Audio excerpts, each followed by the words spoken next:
मौनी अमावस्या पर महाकुंभ में खलल। अमृत स्नान के दौरान मची भगदड़। भगदड़ में कई श्रद्धालु हुए जख्मी। प्रशासन की मुस्तैदी के बावजूद तनावपूर्ण हुई स्थिति। 20 आदमी गिर गया उसके ऊपर, उसका डायबिटीज है, डायबिटीज नील हो गया, हाई प्रेशर भी है। कितना पैसा? 3 घंटे बाद में पुलिस आया। भीड़ आ गया, भीड़ में हम फंस गए। लोग धक्का मारने लगे, हम नीचे गिर गए, बहुत लोग नीचे गिर गए।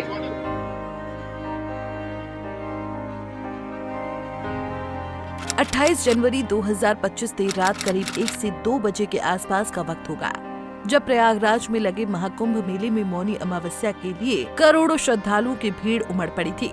तभी अचानक कुछ अफवाहें पैदा हुई, जिससे स्नान पर्व पर भगदड़ मच गई। जिसके बाद रात भर चले खौफनाक तांडव में कई श्रद्धालु गंभीर रूप से घायल हो गए, तो कईयों के मौत की आशंका जताई जा रही है।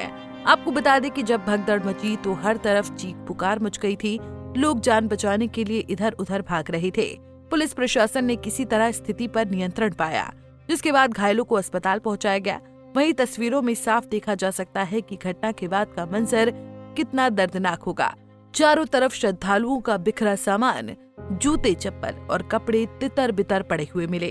किसी का सामान खो गया तो कहीं किसी का अपना लापता हो गया। प्रत्यक्षदर्शियों की माने तो भगदड़ तब मची जब स्नान के बाद भीड़ को बाहर निकालने का रास्ता नहीं मिला। कुछ लोग रास्ते में पड़े लोहे के कूड़ेदानों से टकरा गए, जिससे वो गिर पड़े और उनके साथ अन्य लोग भी गिरते चले गए।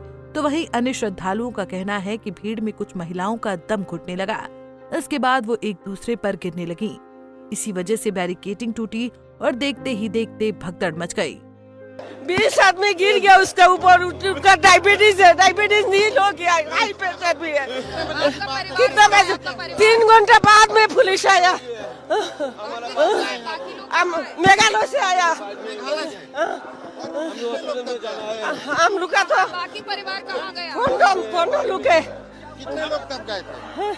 ओ उधर में तो बहुत आदमी, बहुत आदमी 100 का ऊपर ऐसे ही हो गया, हॉस्पिटल में चला गया। क्या हुआ वहाँ? क्या नहीं हुआ वहाँ? अभी गया। तो भगदड़ मची या क्या? 100 का ऊपर। क्या भैया क्या हुआ? भगदड़ मची आंटी वहाँ? भगदड़ मची? बागदौड़ में से प्रशासन कुछ भी नहीं किया। इतना टाइम से सीआरपी को बुलाया, पुलिस को बुलाया, कोई भी नहीं आया, कोई भी। कुछ नहीं, अचानक भीड़ आ गया, भीड़ में हम फंस गए। लोग धक्का मारने लगे, हम नीचे गिर गए, बहुत लोग नीचे गिर गए। बहुत सारा भीड़ कंट्रोल नहीं हुआ, ऐसे हम एक पर एक ऐसा गिरते रही। आपके साथ कौन कौन था? कितने लोग थे? कितने लोग रहे होंगे? बहुत सारे 2 बस लेके आए हैं और हम एक ग्रुप करके आए थे 9 लोग। आपके बीच का भी कोई दब गया है कि धक्का मुक्का चला सर। कोई दब गया आपके बीच का कोई? आपके साथ कितने लोग मिले अभी तक आपको? आपके साथ वाले सब लोग मिले सर। कोई गुम है उसमें से? नहीं हुए लेकिन घायल हो गए। वहीं इस दुखद हादसे के बाद पीएम नरेंद्र मोदी ने भी सोशल मीडिया प्लेटफॉर्म एक्स पर एक पोस्ट शेयर किया। उन्होंने लिखा कि प्रयागराज महाकुंभ में हुआ हादसा बेहद दुखद है। इसमें जिन श्रद्धालुओं ने अपने प्रियजनों को खोया है, उनके प्रति मेरी गहरी संवेदनाएं हैं। इसके साथ ही मैं सभी घायलों के जल्द स्वस्थ होने की कामना करता हूं। वहीं सीएम योगी आदित्यनाथ ने भी मीडिया के सामने आकर पूरे मामले की जानकारी दी। उन्होंने कहा कि संगम क्षेत्र में भारी भीड़ का दबाव है। करीब 8 से 10 करोड़ श्रद्धालु आ चुके हैं। मेरी श्रद्धालुओं से अपील है कि वो किसी भी तरह की अफवाहों पर ध्यान न दें और अपने निकटतम घाटों पर ही पवित्र स्नान करें। पूरा प्रशासन मौके पे वहां मौजूद है।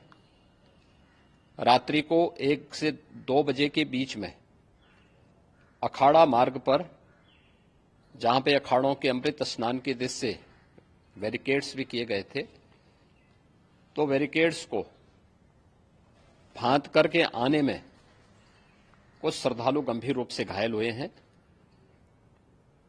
उन्हें तत्काल हॉस्पिटल में पहुंचा करके उपचार आदि की व्यवस्था उनके लिए की गई है। उनमें से कुछ श्रद्धालु गंभीर रूप से घायल हैं। लगातार प्रशासन स्थानीय स्तर पर श्रद्धालुओं की सकुशल स्नान कराने की रीत से रात्रि को कल सायंकाल 6:30-7 बजे से ही मौनी अमावस्या का मुहूर्त प्रारंभ होने के बाद से ही लगातार लगा हुआ है।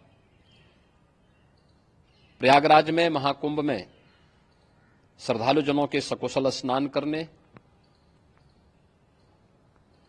अमृत स्नान के लिए देश भर से आए हुए श्रद्धालु जनों की व्यवस्था के लिए, उनके कुशल क्षेम के लिए आदरणीय प्रधानमंत्री जी का प्रातःकाल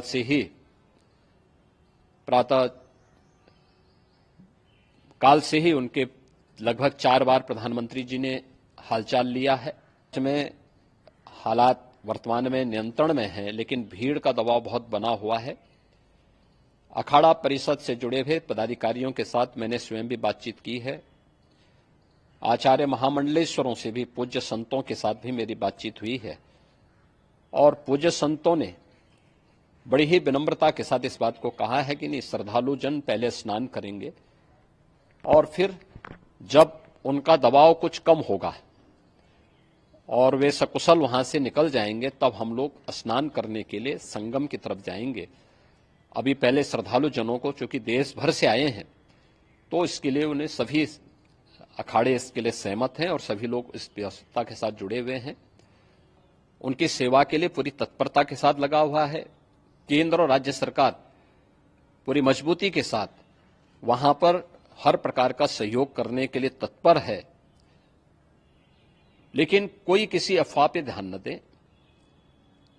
कोई भी व्यक्ति नकारात्मक अफवाह फैलाने का प्रयास करेगा, उस प्रकार से नुकसान हो सकता है। और जहां पर हैं आप, लगभग 15 से 20 किलोमीटर के दायरे में अस्थायी घाट बनाए गए हैं, उसमें कहीं भी वे स्नान कर सकते हैं। आवश्यक नहीं कि संगम नोच की तरफ ही आए, क्योंकि भीड़ देखते हुए, खासतौर पर जो बुजुर्ग हैं, बच्चे हैं, श्वास के रोगी हैं, उनको लंबी दूरी तय नहीं करनी चाहिए और जहां पर हैं वहीं पर आराम से पहले स्थिर होकर के कार्य करें, वहां पर रह करके, और जो नजदीक के घाट हैं उसी नजदीक के घाट में स्नान करेंगे। सब गंगा जी के ही घाट हैं और गंगा जी के इस घाट में वही पुण्य प्राप्त होगा। ये मौनी अमावस्या है, मौनी अमावस्या में स्नान का महत्व है। संगम। फिलहाल पुलिस प्रशासन के अथक प्रयास से संगम स्थली पर हालात सामान्य हो गए हैं। वहीं आला अधिकारी भी हर स्थिति पर नजर बनाए हुए हैं। इसके अलावा स्वामी रामभद्राचार्य ने महाकुंभ में आने वाले श्रद्धालुओं से अपील की कि वो सभी संगम में स्नान का आग्रह छोड़ दें और निकटतम घाट पर स्नान करें। इसके अलावा लोग अपने शिविर से बाहर ना निकलें, साथ ही अपनी और एक दूसरे की सुरक्षा करें। Bureau report, Punjab Kesari TV. हमसे जुड़े रहने के लिए हमारे YouTube चैनल को सब्सक्राइब करें और नई वीडियो की नोटिफिकेशन के लिए बेल आइकॉन को दबाएं। अगर आप ये वीडियो Facebook पर देख रहे हैं तो लाइक जरूर करें और ज्यादा से ज्यादा शेयर करें। धन्यवाद।